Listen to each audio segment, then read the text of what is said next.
Everybody, I want to talk a little bit about the election. I know it's big on everybody's mind because it's coming up in 20-some days, I think. But I have a solution for everybody. I've seen this happen before. When you got two bad candidates in a race like you do in the presidential race, you got candidate number one, which is Hillary Clinton, not the best candidate in the world. Then you got candidate number two, which is, I think, one of the worst candidates of all times. And who would want to vote for that guy? And I can tell you why you don't want to vote for that guy, because he's just plain stupid. And I'll make the case for how stupid he is. When I mean stupid, he's not only a bad guy, he's not only a bad person, bad character, has a lot of hang-ups, a lot of problems. But anybody that would say the things he said on that bus that's not locker room talk. I'm a 50-year-old guy, I've been around a lot of locker rooms. That's drunk, stupid talk. That's not locker room talk. That's drunk, stupid talk. And anybody that has that poor of judgment to talk like that in front of people that he doesn't know with a mic around his neck isn't a very bright guy. So you never want to vote for somebody like that. Not only that, this guy, I won't even mention his name because I'm going to get sick of talking about the guy, but this guy is probably more likely to get you in war.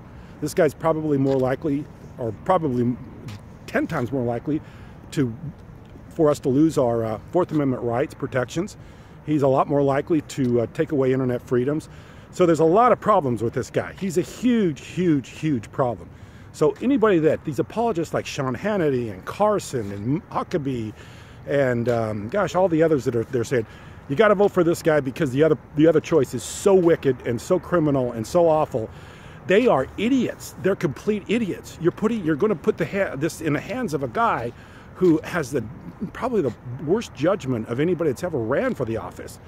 On top of everything else, he's just a bad guy. He's just a bad human being. And nobody wants to have a bad human being as the person that's running our country. He's a horrible human being. His character is off the charts horrible. So my solution for the whole thing, vote one direction in the presidency, hopefully Democrat, and vote Republican in the House and Senate. That's the balance of power. That's the way it was designed. You don't want to give either one of these fools complete power. You gave Trump complete power, he'd have you in war, by the end of the week, the first week he was in office. You give her, all the power in the world, and who knows what silly thing she's going to do. But I got to honestly tell you that I've been an adult since the Ronald Reagan years. And of all the years that I've been, working and doing things, the best years that I've ever had for the presidency was the years Bill Clinton was president. Not the years Ronald Reagan was president, but the years Bill Clinton was president. I thought the Ronald Reagan years were horrible. They were horrible years as far as the economy and as far as jobs and as far as things. They always talked that guy up, but I was there. I was actually a stockbroker in Denver, Colorado during the years that he was a president, and it wasn't good. It was awful years. It was horrible years. So Bill Clinton years were much better than the Ronald Reagan years, and Bill Clinton years were much better than the Bush years. So I have no fear of somebody like Hillary Clinton. And if you vote Republican in the House and the Senate, the Congress and the Senate, you're gonna that's balance of powers. It will minimize or mitigate what she does through those two institutions. So that's the way. And I think the American people are smart enough to figure that out. I'm so sick of hearing people like Sean Hannity. I'm so sick of guys like Ben Carson.